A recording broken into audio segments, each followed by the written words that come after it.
Doctor Zakir, কিছু বিশেষজ্ঞ বলেন যে ধূমপান করা হারাম। এ ব্যাপারে আমি আপনার মতামতটা জানতে চাই। ধূমপানের কথা যদি বলতে হয়, অনেক বছর আগে যখন বিজ্ঞান ও প্রযুক্তি উন্নত হয়নি, বেশিরভাগ বিশেষজ্ঞ সে সময় বলতেন যে ধূমপান মাকরু। একটা হাদিসের উপর ভিত্তি করে বলা, এটা আছে সহিহ বুখারীতে, খণ্ড নম্বর 1, বুক অব আজান, হাদিস নম্বর 855। নবী বলেছেন, কখনো কেউ যদি কাঁচা রসুন বা পেঁয়াজ খায়, সে আমার কাছ থেকে মসজিদ থেকে দূরে থাকবে। নবী বলেছিলেন, পেঁয়াজ বা রসুন খাওয়ার পরে মসজিদে এসো না, কারণ বাজে গন্ধ বের হয় তা থেকে। আর ধূমপান করলে তো আরও বাজে গন্ধ হয়, পেঁয়াজ রসুনের চেয়ে বেশি গন্ধ। এই হাদিসের উপর ভিত্তি করে, যেহেতু পেঁয়াজ বা রসুন খাওয়া হারাম না, এগুলো মাকরু, এই হাদিসের উপর ভিত্তি করে বিশেষজ্ঞগণ ফতোয়া দিলেন যে ধূমপান করা মাকরু। কিন্তু এখন বিজ্ঞান অনেক উন্নত হয়েছে, আমরা এখন জানতে পেরেছি যে ধূমপান জিনিসটা আসলে এক ধরনের স্লো পয়জনিং। তামাক আপনি যেভাবে নেন না কেন, ধূমপানের মাধ্যমে, সিগারেট অথবা বিড়ি বা হুক্কা খেলেন কিংবা তামাক চিবোলেন, এই তামাকের মধ্যে আছে নিকোটিন আর টার। এখন আমরা জানি যে এটা স্লো পয়জনিং, আর এ কারণেই বর্তমান পৃথিবীর বেশিরভাগ বিশেষজ্ঞ তারা বলেন যে ধূমপান করা হারাম। শুধু মুসলিম বিশেষজ্ঞ না, অমুসলিমরা বলেন। আর সেজন্যই সংবিধিবদ্ধ সতর্কীকরণ থাকে, সিগারেটের প্যাকেটে একটা সতর্কীকরণ দেওয়া থাকে যে ধূমপান করা স্বাস্থ্যের জন্য ক্ষতিকর। আবার অনেক দেশে লেখা থাকে যে ডাক্তারের সতর্কবাণী অথবা সার্জনের সতর্কবাণী, ধূমপান স্বাস্থ্যের জন্য ক্ষতিকর।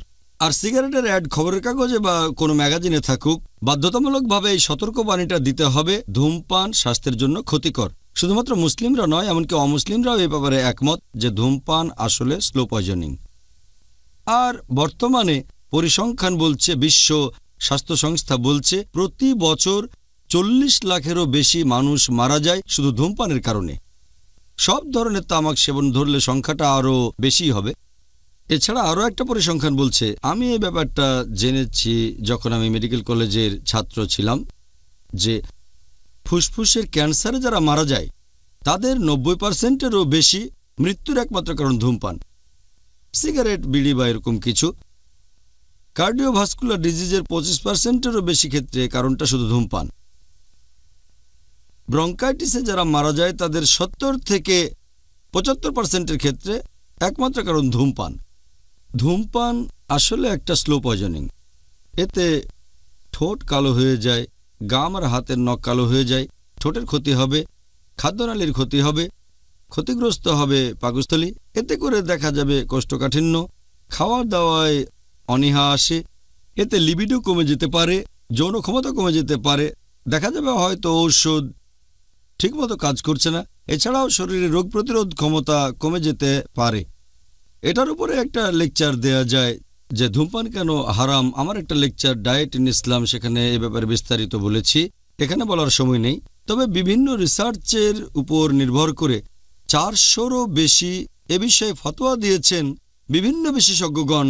তারা বলেছেন যে ধূমপান করা হারাম, তামাক সেবন করাটাই হারাম। কিছু কিছু দেশে যেমন পাকিস্তান, বাংলাদেশ বা আমাদের ভারতের বিশেষজ্ঞগণ বলেন এটা মাকরু, কিন্তু বেশিরভাগ বিশেষজ্ঞ বলেন, পুরো পৃথিবী জুড়ে বেশিরভাগ বিশেষজ্ঞ বলেন ধূমপান করা হারাম। আল্লাহ কোরআনে বলেছেন সূরা আরফ অধ্যায় নম্বর 7 আয়াত নম্বর 157 যে যারা অনুসরণ করে বার্তাবাহক নিরক্ষর নবীকে, যার উল্লেখ আছে তাওরাত ও ইঞ্জিলে। তারপরে বলা হয়েছে যে এই নবী তাদের সৎ কাজের উপদেশ দেয়, অসৎ কাজে তাদের নিষেধ করে, পবিত্র জিনিস হালাল করে এবং অপবিত্র জিনিসকে হারাম করে, যা তোমাদের জন্য খারাপ তা নিষিদ্ধ করেন। তাহলে নবী যা দিয়েছেন, তিনি যেগুলোকে ভালো বলেছেন সেগুলো আমরা গ্রহণ করব, আর যেগুলো খারাপ সেগুলো থেকে বিরত থাকব। এটাই হচ্ছে আইন।